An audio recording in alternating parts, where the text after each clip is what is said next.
Gold, trusted gold buyers. మీరు తాకట్టు పెట్టిన బంగారాన్ని విడిపించి ఈ రోజు ఉన్న మార్కెట్ ధరకు కొనబడను. తాకట్టులో ఉన్న బంగారాన్ని విడిపించి ఆ రోజున్న మార్కెట్ ధర కట్టి మిగిలిన డబ్బును మీకు అందిస్తుంది కొమ్మూరి గోల్డ్.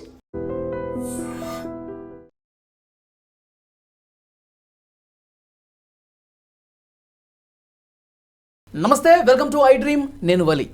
తెలంగాణ రాజకీయంలో మరొక కొత్త పార్టీ ఆవిర్భవించింది. కల్వకుంట్ల కవిత పార్టీ పెట్టేశారు. టీఆర్ఎస్ తెలంగాణ రాష్ట్ర సేన. మరి తెలంగాణ రాష్ట్ర సేన ప్రయాణం ఏ విధంగా ఉండబోతుంది? తెలంగాణ రాజకీయంలో మరొక కొత్త పార్టీకి ఆ స్పేస్ ఉందా? దీని గురించి మనం క్లియర్గా మాట్లాడుకుందాం. ప్రస్తుతం నాతో పాటు స్టూడియోలో ఉన్నారు ప్రముఖ రాజకీయ సామాజిక విశ్లేషకులు కొత్త రవీంద్రబాబు గారు. సార్ నమస్కారం. నమస్తే. రవీంద్రబాబు గారు, ఇంకొక కొత్త పార్టీ అనుకున్నట్టుగానే కల్వకుంట్ల కవిత గారు టీఆర్ఎస్ అది ధ్వనించే విధంగా తెలంగాణ రాష్ట్ర సేన పెట్టేశారు. ఏంటి సార్, ఆ టీఆర్ఎస్ ఆ పేరుతోనే బీఆర్ఎస్ని ఒక దెబ్బ కొట్టి స్టార్ట్ చేశారు. ఆ పార్టీని ఎట్లా చూస్తారు? అంటే పార్టీలు ఏ రాష్ట్రంలో ఏ వ్యక్తులైనా పెట్టుకోవచ్చు. కవిత గారు పెట్టడం అనే నిర్ణయాన్ని మనం సమర్థిద్దాం. అయితే ఇక్కడ క్వశ్చన్ ఏంటంటే, రకరకాల అంశాల మీద ఈ విషయంలో పార్టీలకు అతీతంగా విశ్లేషణ చేసే ప్రయత్నం చేద్దాం. ప్రస్తుతం తెలంగాణ రాష్ట్ర రాజకీయాల్లో కొత్త పార్టీకి వ్యాక్యూమ్ కానీ అవకాశం కానీ రిక్వైర్మెంట్ కానీ ఉందా అన్న question it is very important for any political party to start in any state. So ఆ అప్రాప్రియేట్ టైం, రైట్ టైమింగా కాదా, ఆ వ్యాక్యూమ్ ఉందా లేదా, అది కరెక్ట్ టైమింగ్లో పెడితే తప్ప పార్టీలు సక్సెస్ కావు. ఒకటి హిస్టరీలో మనం చూసినట్టయితే 2 తెలుగు రాష్ట్రాల్లో ప్రధానంగా కొత్తగా స్టార్ట్ చేసిన పెట్టిన పార్టీలు సక్సెస్ రేట్ ఒకసారి చూస్తే it's very rare. Except Janasena ఆంధ్రప్రదేశ్లో, వైఎస్ఆర్సీపీ ఆంధ్రప్రదేశ్లో. అది కూడా 10 సంవత్సరాల తర్వాత వాళ్ళు లైమ్ లైట్లోకి వచ్చారు. సో మనం గతంలో వైఎస్ జగన్ చెల్లెలు షర్మిళ పెట్టిన పార్టీ పరిస్థితి కూడా మనం చూసాం.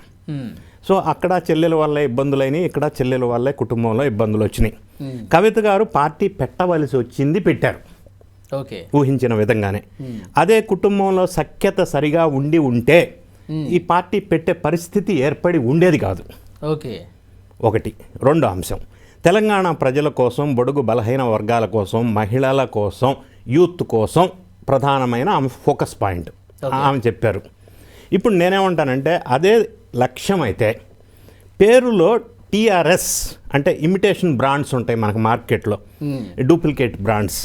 అదే పేరుని ఇమిటేషన్ బ్రాండ్ లాగా ఆ బ్రాండ్నే తీసుకోవాల్సిన అవసరం ఏమొచ్చింది నా క్వశ్చన్. అంటే ముందు నుంచి కూడా విమర్శిస్తుంది, ఆ తెలంగాణ ఆత్మ అనేది పూర్తిగా దూరం అయిపోయింది. కేసీఆర్ గారు పూర్తిగా బయట రాష్ట్రాలకు వెళ్ళిపోయి స్వరాష్ట్రాన్ని నిర్లక్ష్యం చేశాడు.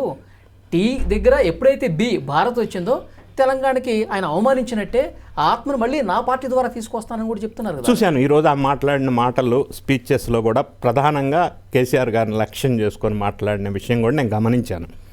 నా క్వశ్చన్, నాకున్న డౌట్స్ ఏంటంటే లీగల్గా, లాజికల్గా, టెక్నికల్గా, పొలిటికల్గా అదే టీఆర్ఎస్ అనే పేరే ఎందుకు పెట్టాలి? తెలంగాణ ఉద్ధరణ కోసం వేరే ఏదైనా పేరు పెట్టి ఉండవచ్చు కదా. ఈ ఇమిటేషన్ బ్రాండ్ ఎందుకు? నంబర్ 1.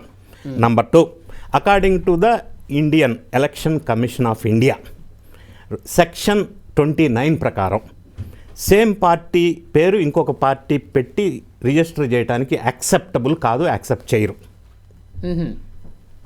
నంబర్ 3, బీఆర్ఎస్ పార్టీగా కన్వర్ట్ అయింది ఇటీవల కాలంలో.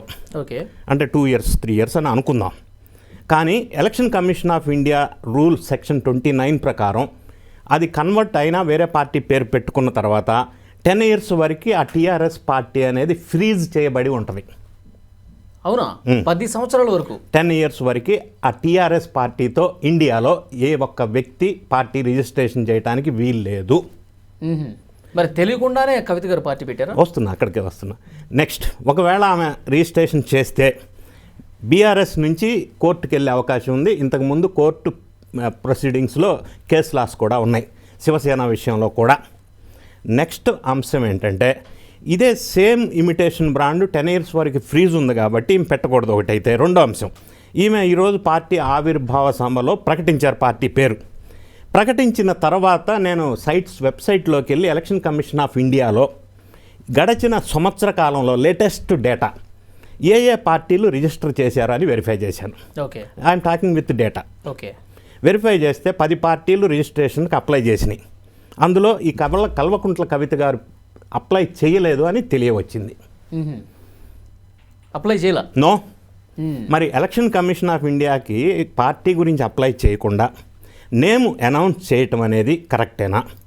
ఇప్పుడు అనౌన్స్ చేసిన తర్వాత రేపు ఎలక్షన్ కమిషన్ ఆఫ్ ఇండియా వాళ్ళు 10 years ఫ్రీజ్లో ఉంటుంది యాజ్ పర్ ద రూల్, మేము ఇది యాక్సెప్ట్ చేయమని రిజెక్ట్ చేస్తే అప్పుడేంటి పరిస్థితి?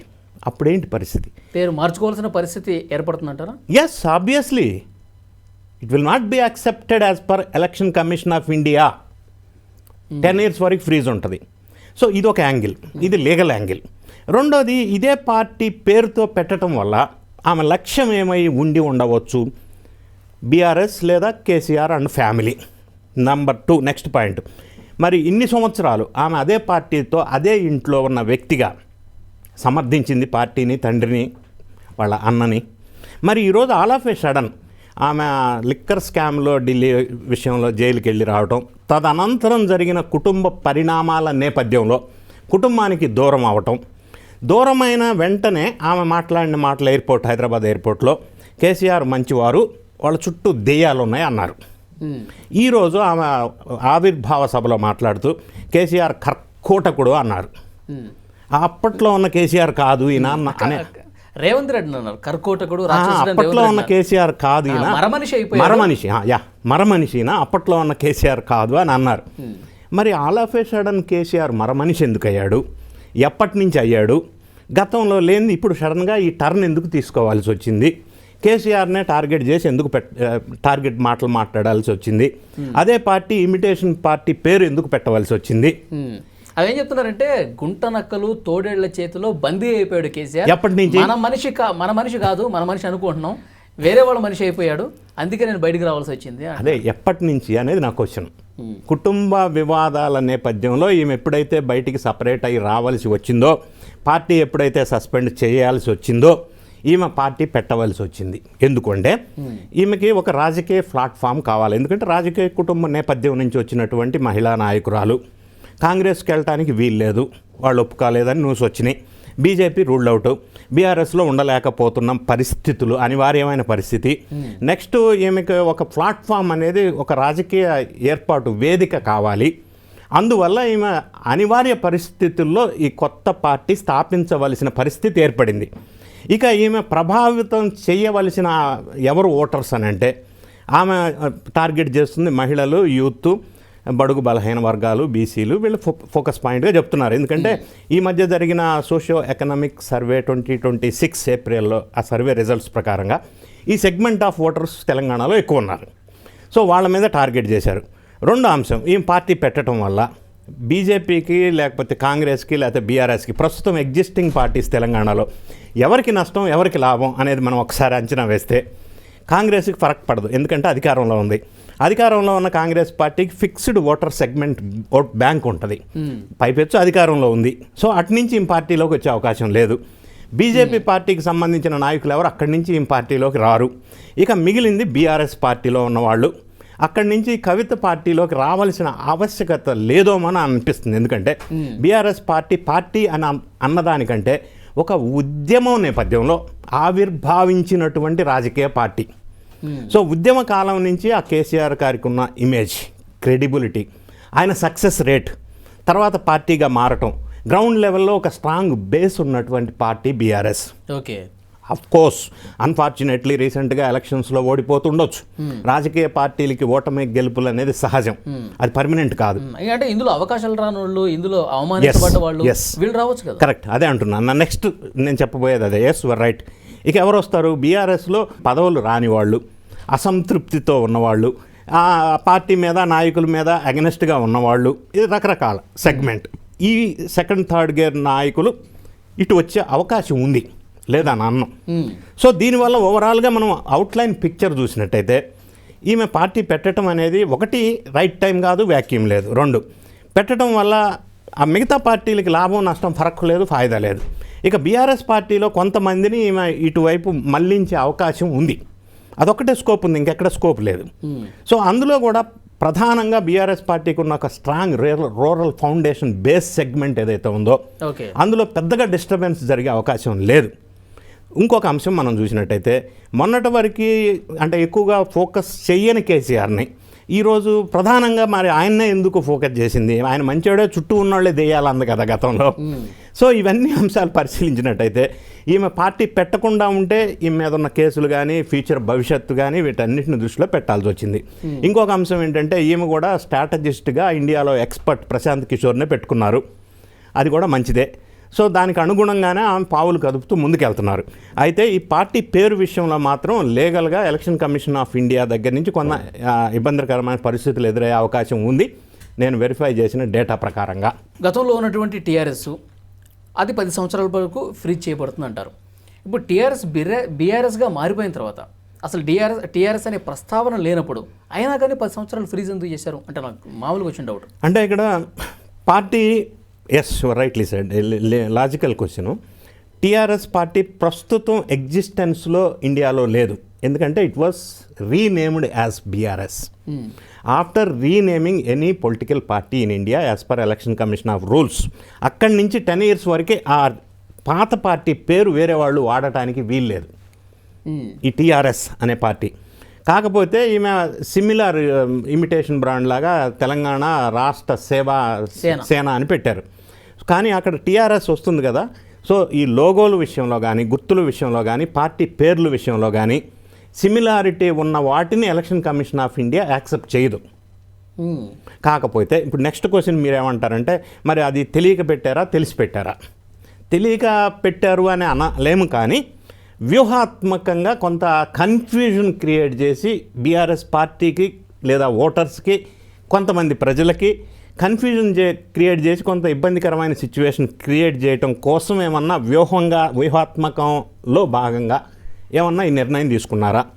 ఇంకొక అన్నిటికంటే ఎంత వ్యూహాత్మకంగా చేసినా ఆమె ఎలక్షన్ కమిషన్ దాన్ని గుర్తించాలి, వీళ్ళు ఎలక్షన్స్లో పోటీ చేయాలి టీఆర్ఎస్ పేరు మీద. అది నేను అనేది ఇప్పటివరకు అప్లికేషనే పెట్టకుండా అనౌన్స్ చేయకూడదు కదా. అప్లికేషన్ పెట్టి అప్రూవల్ వచ్చిన తర్వాత కదా నేమ్ అనౌన్స్ చేయాలా, లేకపోతే ఇది రివర్స్ అయితే ఏంటి పరిస్థితి? మరి ఇది చాలా సెన్సిబుల్ అంశం కదా. తర్వాత అప్పుడు అంటే మళ్ళీ ఇంకొక రాజకీయ క్రీడ ప్రారంభించాల్సి ఉంటుంది. నాకు పెట్టుకున్న పేరుని రానివ్వకుండా ఫలానా వాళ్ళు చేశారు, ఇదిగో రాజకీయంగా నా మీద కక్ష సాధిస్తున్నారు, నాకు పేరు అలాట్ చేయకుండా అని ఇంకొక రాజకీయ క్రీడ ఇంకొక యాంగిల్లో దాన్ని ఏమన్నా తీసుకెళ్లే వ్యూహమా? ఇస్తే టీఆర్ఎస్ బాగానే ఉంటుంది, ఇవ్వకపోతే ఒక వ్యూహంగా ముందుకు వ్యూహాత్మకమైన అడుగులు వేయటంలో భాగంగా చూసావా, ఒక మహిళ ఉండి నేను పార్టీ పెడితే తెలంగాణ ప్రజల కోసం రాష్ట్రం కోసం వీళ్ళు నాకు అది రానివ్వకుండా చేసి అక్కడ కుట్ర పన్నారు అని ఏమన్నా అప్పుడు ఆ విధంగా టర్న్ తీసుకొని వ్యూహాత్మకమైన అడుగులు వేయటం కోసం ఈ కన్ఫ్యూజన్ క్రియేట్ చేయటం కోసం ముందుకెళ్తున్నారా అనేది నాకు అనిపిస్తూ ఉంది. ఎందుకంటే ప్రధానంగా ఇక్కడ ఏ సెగ్మెంట్ ఆఫ్ ఓటర్స్ ఇటువైపు వచ్చే అవకాశం ఉంది ఒకటి. రెండోది ఆ సభ జరిగిన ప్రాంగణం విజువల్స్ వీడియోస్ నేను చూశాను, జన సమీకరణ వాళ్ళు ఆశించిన స్థాయిలో రాలే. సరే ఓకే, అఫ్కోర్స్ అది కన్వెన్షన్ సెంటర్లో పర్వాలేదు, అది వాళ్ళ ఇష్టం అనుకోండి, వచ్చినా రాకపోయినా అది వేరే విషయం, దాని జోలు నేను వెళ్ళటంలా. కానీ ప్రభావితం చూపగలిగినటువంటి నిర్మాణాత్మకమైన పాత్ర పోషించవలసిన పరిస్థితులు, రాజకీయ ఈక్వేషన్స్ ప్రజెంట్ ఇక్కడ లేవు కదా అనేది ప్రధానమైన అంశం ఇక్కడ, బేస్ ఇంపార్టెంట్. ఎందుకంటే పార్టీ పెట్టడం గతంలో మనం దేవేంద్ర గౌడ్ లాంటి వాళ్ళు పెద్దవాళ్ళు తెలంగాణలో పార్టీ పెట్టారు, ఎవరు సక్సెస్ అవ్వాల. అంతవరకు ఎందుకు మేధావి వ్యూహకర్త స్ట్రాటజిస్ట్ ప్రశాంత్ కిషోర్ కూడా పార్టీ పెట్టాడు. అన్ని పార్టీలని అన్ని రాష్ట్రాల్లో గెలిపించే మనిషి ఆయన. మరి బీహార్లో పొలిటీషియన్ కాదు కదా sir, strategist. There is a difference between politician and strategist. ఈమె పొలిటీషియన్ అని మీరు అంటారు, నేను అంటాను ఎంతమందిని ఏ ఎలక్షన్లో ఎన్ని ఓట్లతో ఎన్నిసార్లు ఏ నియోజకవర్గంలో ఈమె పొలిటీషియన్గా గెలిచారు, ఓడిపోయిన దాఖలాలు ఉన్నాయి. బీఆర్ఎస్ కేసీఆర్ వేవ్ బలంగా ఉన్న సందర్భంలో కూడా నిజామాబాద్ లాంటి పరిసర ప్రాంతాల్లో చాలా సందర్భాల్లో ఓడిపోయిన సందర్భాలు ఉన్నాయి. అప్పుడు బీఆర్ఎస్ బలంగా ఉంది, అప్పుడు కూడా ప్రభావం చూపించలేకపోయారు కదా. మరి అటువంటి నేపథ్యంలో రాజకీయంగా కూడా చాలా స్ట్రాంగ్ ఫాలోయింగ్ అంతగా లేని నేపథ్యం ఒకటైతే, ఇప్పుడున్న ఈక్వేషన్స్ ప్రకారం అంత రిక్వైర్మెంట్ కూడా లేకుండా ఈ సందర్భంలో పెట్టడం వల్ల పెద్దగా సక్సెస్ అయ్యే రేటు తక్కువ అని చెప్పి ఈ పరిస్థితులన్నీ మనం మిక్స్ చేసి చూసినట్టయితే నాకు అనిపిస్తూ ఉంది. అంటే ఫైనల్గా కవిత గారి పార్టీకి తెలంగాణలో మనుగడ కష్టమే అంటారు. చాలా కష్టం. Based on so many equations, political equations, situation and previous practices, ఇవన్నీ పరిశీలించి ఓవరాల్గా చూసినట్టయితే ఆమె జనంలోకి వచ్చి పాదయాత్ర చేయటము, లేకపోతే ప్రజా సమస్యల మీద పోరాటం చేయటము, లెఫ్ట్ పార్టీలు, ఉద్యమ పార్టీలు ఏవైతే ఉన్నాయో వాళ్ళందరినీ కూడా కలుపుకొని ముందుకు పోతాను ఈ ఉద్దేశంతో ఉన్నారని చెప్పి ఒక చర్చ ఉంది. అట్లా గ్రౌండ్లోకి వెళ్ళి వర్క్ చేసిన ప్రజలు ఆమె మీద సానుకూలత చూపే అవకాశం లేదా? గ్రౌండ్లోకి వెళ్ళి వర్క్ చేసినా అంటే నేను ఒకటి అడుగుతాను క్వశ్చన్, ఈమె అరే జైలుకి వెళ్ళి వచ్చిన తర్వాత, లేదా టీఆర్ఎస్ బీఆర్ఎస్ నుంచి సస్పెన్షన్ అయినాక, లేదా కుటుంబం నుంచి డిటాచ్ అయిన తర్వాత, ఈ కాంగ్రెస్ పార్టీ వచ్చిన 2 సంవత్సరాల కాలంలో ఈమె ఎన్ని ఉద్యమాలు చేశారు, ఏమి సక్సెస్ సాధించారు, ఎంతమంది ప్రజల దగ్గరికి వెళ్ళారు, బడుగు బలహీన వర్గాల కోసం ఏం చేశారు, మహిళల కోసం ఏం చేశారు, ఏమి ఉద్యమాలు చేసి ఏం సాధించారు. రిజర్వేషన్ల కోసం పోరాటం చేసింది, అది రెగ్యులర్ రొటీన్ యాక్టివిటీ. మొన్న వెలుగుమట్ల దగ్గరికి వెలుగుమట్ల దగ్గరికి వెళ్ళారు, అందరూ వెళ్ళారు, ప్రతిపక్షాలు అనుకున్న వాళ్ళు అందరూ వెళ్ళారు. నేను అనేది స్పెసిఫిక్గా this is the contribution she has made to the state of Telangana అనేది ఏముంది. రేవంత్ రెడ్డి గారు ఇళ్ళు కూలగొడుతున్నారు అనేది ఈరోజు కూడా కామెంట్ చేసినట్టున్నారు బహుశా. ఆ సందర్భంలో ఈరోజు స్పీచ్లో మాట్లాడారు. మరి దానికి వ్యతిరేకంగా ఈమె ఏ విధమైన లైన్ తీసుకున్నారు, బాధితులకి ఏ విధంగా సహాయ సహకారాలు అందించారు, దాన్ని ఏ విధంగా ఆపగలిగారు, లీగల్గా కావచ్చు, ఫిజికల్గా కావచ్చు.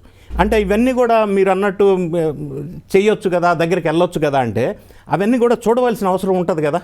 ఓకే, ఇవన్నీ పరిస్థితుల నేపథ్యంలో ఓవరాల్ వ్యూ చూసేసి నేను అనాలిసిస్ ఏంటంటే పెద్దగా ప్రభావం చూపే అవకాశం లేదు ప్రస్తుత పరిస్థితుల్లో అని నేను అనుకుంటున్నా. హౌఎవర్ ఏదైనా బీఆర్ఎస్ ఉన్నటువంటి కొంత అసంతృప్తి నేతలు మీరు అన్నట్టుగా కొంతవరకు వీళ్ళని ఇటు సైడ్ తీసుకునే అవకాశం ఉంది.